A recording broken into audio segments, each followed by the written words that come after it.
في البداية السلام عليكم، معكم زهير بودي، صحفي رياضي ومعد سلسلة وثائقية رياضية لا كازا ديال سبور.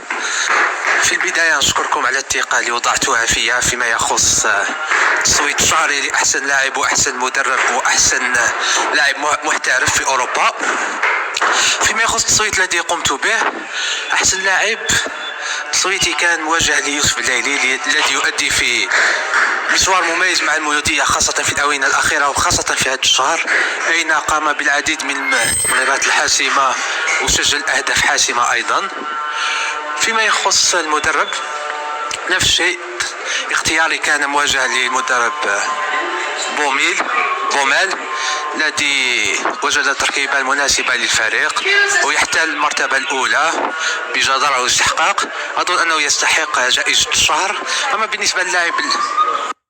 بالنسبة للاعب الناشط خارج الوطن، أظن أن اللاعب محمد أمين عمورة هو الأنسب لهذه الجائزة الشهر، حيث نستطيع القول أنه في كل مباراة يؤدي مباريات في المستوى، يسجل أهداف حاسمة ويعتبر الهداف الثاني في البطولة البلجيكية، وكذلك في المنافسة الأوروبية أدى مشوار مميز.